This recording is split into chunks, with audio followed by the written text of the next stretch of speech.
Baik Pak, selamat pagi Pak. Iya dok. Oke, baik Pak. Di sini perkenalkan nama saya Dr. Talita. Saya akan meriksa Bapak pada hari ini. Ini dengan Bapak siapa? Bapak Aldo. Bapak Aldo. Bapak Aldo usianya berapa ya Pak? 54 tahun. 54 tahun. Kemudian untuk pekerjaannya berapa apa ya Pak?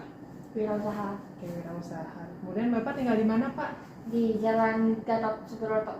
Oke, baik di Jalan Gatot Subroto. Selanjutnya di sini ada keluhan apa ya Pak yang bisa saya bantu? Gini dok, pinggang kanan saya ini sakit kali dok. Oke, pinggang kanannya sakit ya Pak. Kemudian apakah ada keluhan lain? Susah kencing sih dok. Ya, susah kencing. Itu sudah berapa lama Pak sakitnya? Kalau sakit pinggang tuh ini dok, udah ada 2 mingguan ini. Tapi kalau susah kencing baru-baru ini kayak sekitar 2 hari ini sih dok. Oke, baik Pak. Oke, baik Pak. Kemudian itu untuk sakitnya itu seberapa sakit ya Pak? Kalau misalnya saya kasih skala 0 sampai 10, di mana 0 itu tidak sakit dan 10 itu sakit sekali, Bapak di sini sakitnya udah berada di skala berapa Pak? 8 sih dok. Oke, 8 berarti sudah lumayan mengganggu ya Pak? Benar dok. Oke, baik Pak. Untuk sakitnya itu sendiri itu rasanya seperti apa Pak? Tertusuk-tusuk atau seperti ditimpa beban berat atau bagaimana Pak? Saya kurang tahu sih dok jelasinnya, tapi kayak sakit banget gitu sih dok, kayak menjalar juga ke sebelah-sebelahnya. Oke, berarti sakitnya tidak jelas tapi tetap menjalar ya Pak sakitnya. Sebelumnya Bapak pernah sakit seperti ini? Belum. Oke, belum ya, ini baru pertama kali. Kemudian biasanya Bapak ngapain Pak biar rasa sakitnya itu lebih reda gitu Pak? Tiduran sih dok. Tiduran ya Pak. Baik, istirahat berarti ya Iya. Pak. Terus untuk rasa sakitnya itu terasa berat itu waktu Bapak lagi ngapain Pak? Ngelakuin aktivitas sih Oke, dok. beraktivitas seperti itu ya Pak. Oke, baik Bapak. Untuk keluarga apakah ada yang pernah sakit seperti ini? Enggak ada. Tidak ada. Untuk tetangga atau rekan kerja? Enggak ada juga sih Oke, dok. nggak ada ya Pak. Oke, baik Pak. Kalau begitu nanti saya akan melakukan pemeriksaan ginjal, di mana di sini Bapak diperlukan untuk membuka pakaian bagian atas ya Pak. Kemudian nanti juga pada pemeriksaan ini saya akan melakukan beberapa pemeriksaan, seperti yang pertama saya akan melakukan pemeriksaan inspeksi. Nanti saya akan melihat bagian perut, bagian bawah Bapak. Kemudian juga melakukan pemeriksaan auskultasi menggunakan stetoskop untuk mendengarkan pembuluh darah di bagian ginjal Bapak ya Pak. Lalu juga di sana nanti saya akan melakukan pemeriksaan palpasi untuk mengetahui ginjal Bapak apakah ketika ditekan itu normal atau tidak. Kemudian juga melakukan pemeriksaan perkusi ya Pak, ketika ditepuk itu ginjal Bapak normal atau tidak. Seperti itu Pak. Apakah Bapak bersedia? Bersedia dok. Oke, baik, kalau Bapak bersedia, Bapak bisa untuk buang air kecil terlebih dahulu, lalu membuka pakaian, lalu bersiap diri ya Pak. Saya akan cuci tangan terlebih dahulu. Terima kasih Pak. Ya dok.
Oke, baik Pak. Yang pertama di sini saya akan melakukan pemeriksaan observasi umum pada pemeriksaan ginjal. Di sini pasien sudah dalam posisi terlentang dengan kedua tangan di samping badan. Kemudian juga pakaian pasien sudah terbuka dari prosesus sifoideus sampai ke suprapubik, dan juga pasien sudah terlihat nyaman. Kemudian di sini untuk pembagian abdomennya menjadi 4 kuadran, yaitu kuadran kanan atas, kiri atas, kanan bawah, dan juga kiri bawah. Kemudian untuk pembagian abdomen menjadi 9 regio adalah terbagi menjadi regio hipokondri kanan, regio epigastrik, lalu regio hipokondri kiri, lalu regio lumbar kanan, regio umbilikalis, dan juga regio lumbar kiri. Kemudian regio inguinalis kanan, regio hipogastrik, dan juga regio inguinal kiri. Kemudian selanjutnya saya akan melakukan pemeriksaan ginjal inspeksi. Di sini saya akan melihat dinding perut apakah simetris atau tidak, kemudian juga melihat apakah perut pasien datar atau cembung atau terdapat asites, kemudian juga melihat apakah terdapat penonjolan di sisi perut, bagian ginjal atau suprapubik. Baik, di sini terdapat adanya penonjolan. Kemudian juga saya melihat pulsasi aorta abdominalis. Kemudian juga saya melihat apakah terdapat bekas operasi di pinggang kanan atau kiri. Kemudian juga melihat apakah terdapat seria atau tidak. Baik Pak, untuk pemeriksaannya sudah selesai, kita lanjutkan ke pemeriksaan berikutnya. Oke, baik Pak, selanjutnya di sini saya akan melakukan auskultasi menggunakan stetoskop. Di sini saya akan mencari apakah terdapat murmur atau berit di bagian pembuluh darah di bagian ginjal basal. Oke, baik Pak, saya mulai. Di sini saya akan melakukan auskultasi di bagian aorta, kemudian di arteri renalis kanan, arteri renalis kiri, lalu juga arteri iliaka kanan, juga arteri iliaka kiri, kemudian arteri femoralis kanan, dan juga arteri femoralis kiri. Oke, baik, di sini saya tidak menemukan adanya murmur atau berit pada arteri yang sudah saya periksa tadi. Oke, baik, kita lanjutkan ke pemeriksaan berikutnya. Oke, baik Pak, selanjutnya di sini saya akan melakukan pemeriksaan palpasi. Di sini saya akan melakukan palpasi untuk meraba balomen ginjal pasien. Di sini saya akan meletakkan tangan kiri saya di belakang, di bawah paralel dengan kosta ke-12 dengan ujung jari tepat di sudut costovertebral. Kemudian saya akan mengangkat tangan saya agar ginjal diposisikan lebih ke atas. Kemudian saya akan meletakkan tangan kanan saya pada kuadran atas kanan di sebelah lateral dan paralel dengan musculus rectus abdominis. Kemudian saya akan merasakan balomen ginjal dengan meminta pasien untuk menarik nafas panjang. Baik Pak, silakan ditarik nafas panjang, lalu ditahan sebentar ya Pak. Oke, baik, kemudian bisa dihembuskan lagi Pak. Oke, baik, di sini jika balomen positif maka kita mendeskripsikan ukuran, kontur, dan apakah terdapat nyeri tekan atau tidak. Baik, di sini ini hasilnya positif. Di sini ginjalnya teraba, lalu ukurannya membesar dan konturnya licin dan juga tidak dijumpai nyeri. Baik, kita lakukan di sisi satunya. Di sini tangan kiri saya berada di belakang bawah paralel dengan kosta ke-12 dengan ujung jari tepat di sudut costovertebral. Kemudian kita mengangkat agar ginjal diposisikan lebih ke atas. Lalu kita meletakkan tangan kanan pada kuadran atas kanan di sebelah lateral dan paralel dengan musculus rectus abdominis. Baik, kita rasakan balomen ginjalnya dengan meminta pasien menarik nafas panjang. Oke, baik Pak, silakan Pak narik nafas panjang. Lalu tahan sebentar. Oke, baik, kemudian nafasnya dikeluarkan Pak. Oke, baik Pak, di sini untuk hasilnya balomennya negatif. Oke, baik Pak, untuk pemeriksaannya sudah selesai. Kita lanjutkan ke pemeriksaan berikutnya. Oke, baik Pak, selanjutnya di sini saya akan melakukan pemeriksaan perkusi ginjal di bagian punggung Bapak. Di sini tangan kiri saya akan berada di sudut costovertebral, kemudian tangan kanan saya akan menggenggam dan memukulkan ke tangan kiri saya menjadi alas pukulan. Di sini dimulai dengan pukulan ringan, kemudian kalau tidak terasa sakit, pukulan diperkeras. Oke, baik Pak, saya mulai ya Pak. Oke, baik, selanjutnya saya akan lakukan di kedua sisi. Oke, baik Pak, di sini untuk hasilnya negatif. Kemudian selanjutnya saya akan melakukan pemeriksaan auskultasi ginjal. Di sini saya akan mencari adanya murmur ataupun berit pada arteri renalis, di mana di sini posisi pasien duduk di sudut costovertebral. Baik, saya mulai. Oke, baik, di sini saya tidak mendengar adanya murmur ataupun berit pada arteri renalis pasien. Baik Pak, pemeriksaan sudah selesai. Kita lanjutkan di meja pemeriksaan ya Pak.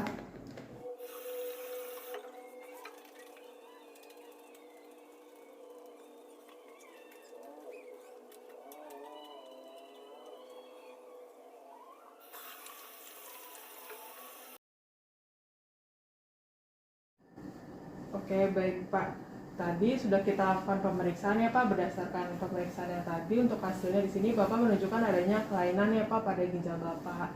Oleh karena itu nanti saya akan melakukan membuatkan surat rujukan ke bagian dokter spesialis urologi seperti itu Pak. Apakah Bapak bersedia? Bersedia. Oke, baik, kalau Bapak bersedia nanti saya akan buatkan ya Pak. Selain itu nanti juga saya Saya menyarankan ke Bapak untuk tetap menjaga pola hidup sehat, kemudian juga rajin untuk berolahraga, juga makan makanan yang bergizi ya Pak. Lalu juga di sini nanti Bapak bisa untuk menjaga berat badan Bapak seperti itu ya Pak. Apakah ada yang ditanyakan kembali Pak? Iya, ada. Oke, baik, jika tidak ada bisa saya cukupkan ya Pak. Terima kasih Bapak, semoga lekas sembuh. Iya.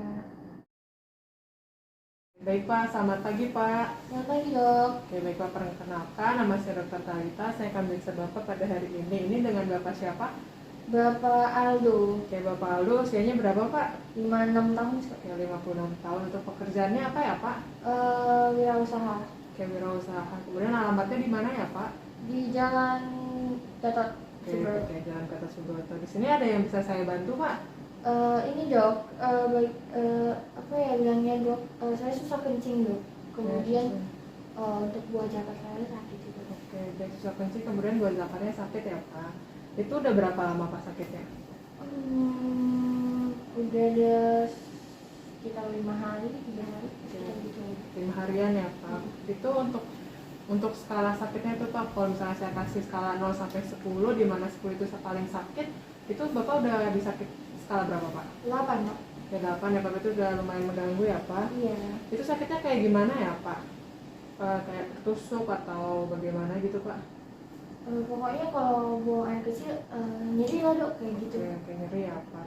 Baik, kalau begitu, kemudian ini Bapak pernah sakit seperti ini juga Pak sebelumnya? Belum pernah dok. Oke, belum ya, berarti baru pertama kali. Kemudian untuk faktor memperingannya, biasanya kalau sakitnya agak lebih reda gitu Pak, biasanya Bapak waktu Bapak lagi ngapain? Tiduran. Tiduran ya Pak. Kemudian kalau misalnya rasa sakitnya makin terasa berat itu waktu Bapak lagi ngapain? Melakukan Aktivitas juga ya Pak, berarti udah sakit.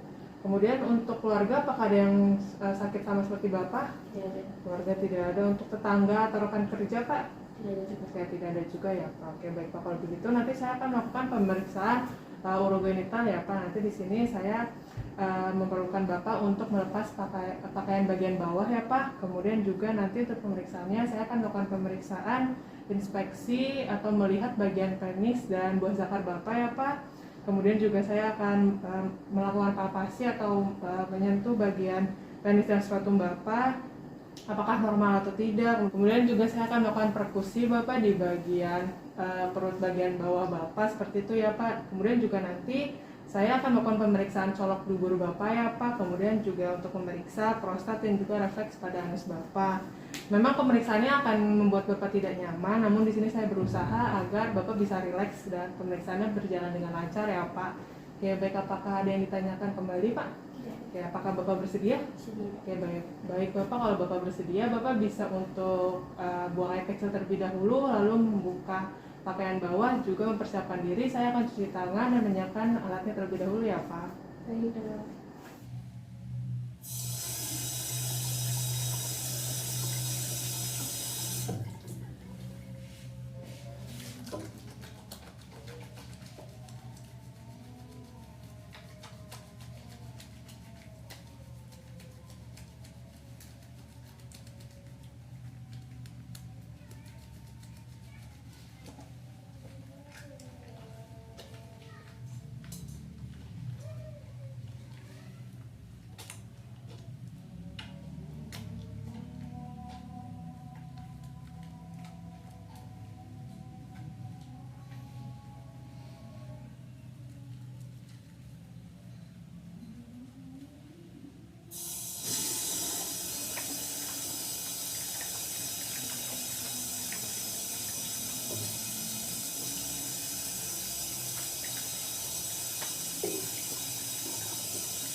Baik Pak, yang pertama di sini saya akan melakukan pemeriksaan inspeksi pada penis Bapak. Di sini kita lihat untuk kondisi kulitnya apakah terdapat kode atau tidak.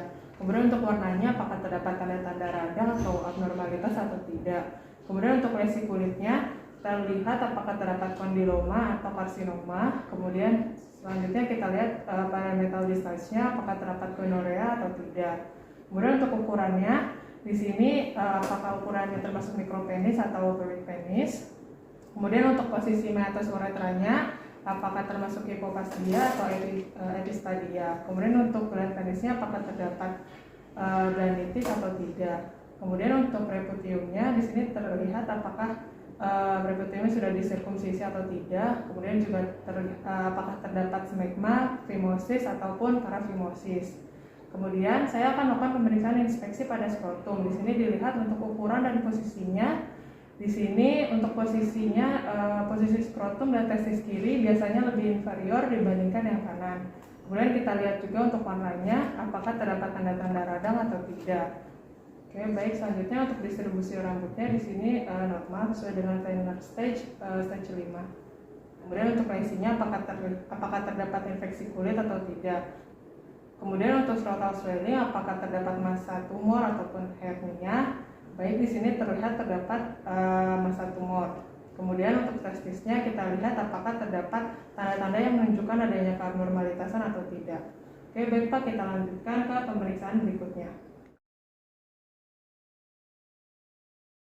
Oke, baik Pak, selanjutnya di sini saya akan melakukan pemeriksaan palpasi. Sebelumnya saya minta izin dulu terlebih dahulu ya Pak. Oke, baik Pak, selanjutnya di sini saya akan melakukan palpasi di seluruh shaft penis pada permukaan ventral dan dorsal. Di sini saya akan melakukan palpasi di bagian corpus spongiosum pasien, juga di corpus cavernosum pasien. Kemudian selanjutnya saya akan menilai konsistensinya apakah kenyal atau tidak.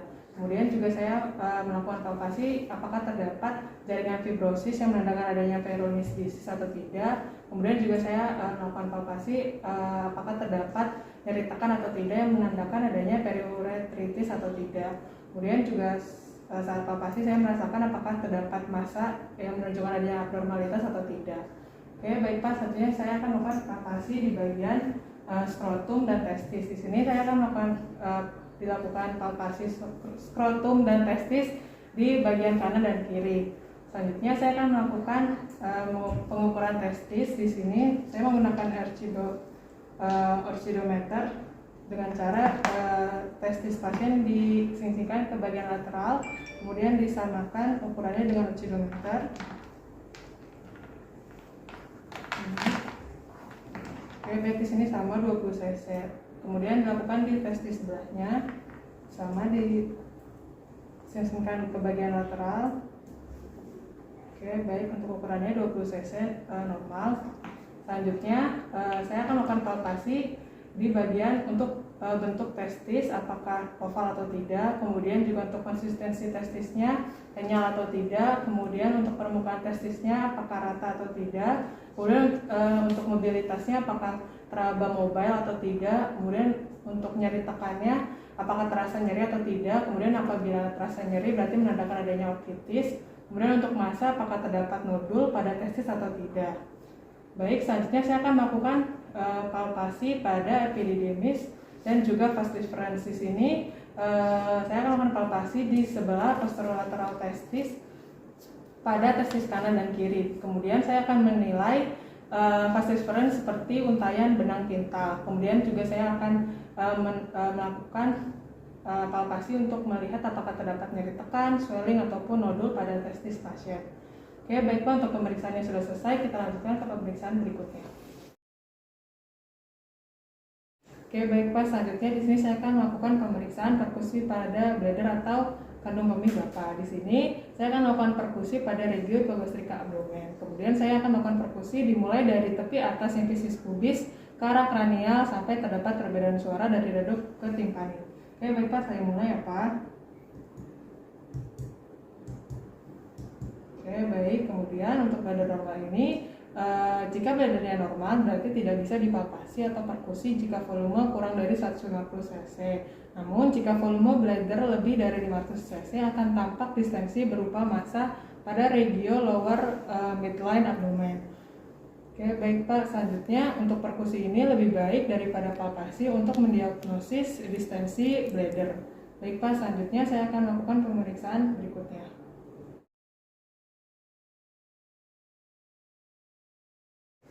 Oke, baik Pak, selanjutnya di sini saya akan melakukan pemeriksaan colok kubur. Di sini yang pertama saya akan melakukan inspeksi pada bagian anoperineal.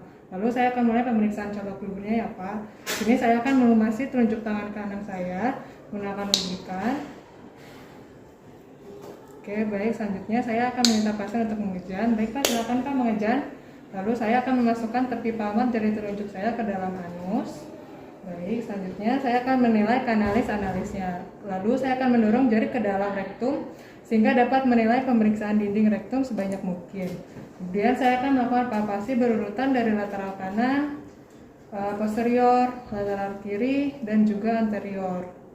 Oke, baik Pak. Selanjutnya saya akan menilai colok dubur. Di sini saya akan menilai bagian tonus sphincter ani, juga saya akan menilai mukosa rektum, ampula rektum, juga menilai apakah pasien mengalami nyeri atau tidak, apakah terdapat massa atau tumor.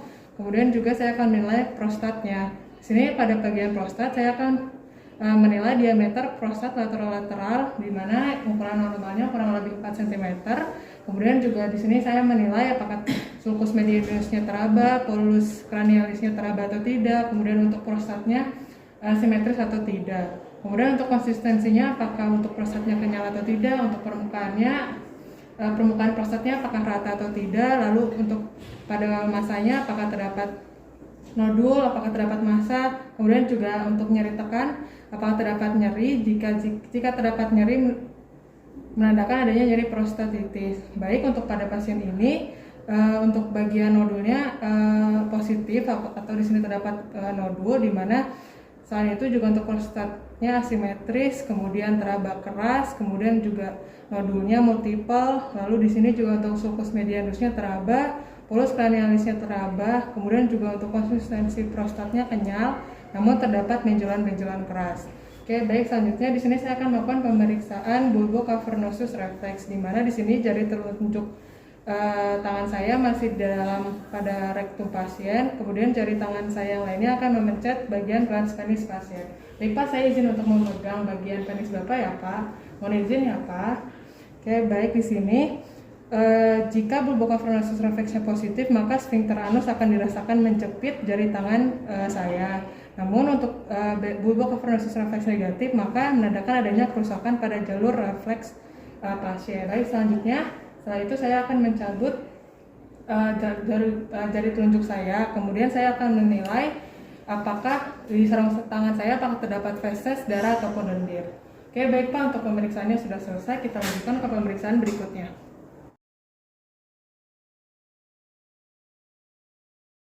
Oke, baik Pak. Selanjutnya di sini saya akan melakukan pemeriksaan transiluminasi skrotum. Di sini pemeriksaan ini dilakukan jika terdapat scrotal swelling atau massa di bagian skrotumnya. Baik, untuk pemeriksaannya di sini sudah dilakukan pada di ruangan yang gelap.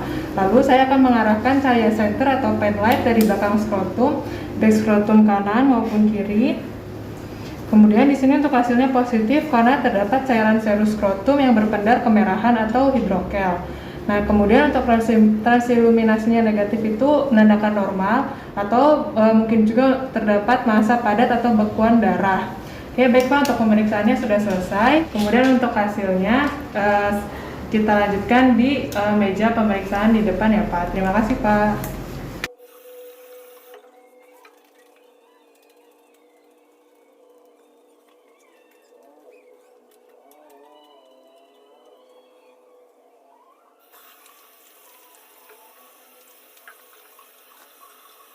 Baik Pak, tadi berdasarkan pemeriksaan yang sudah kita lakukan tadi, di sini Bapak menunjukkan adanya kecurigaan keganasan kanker prostat ya Pak, yang sudah bermetastasis ke testis seperti itu.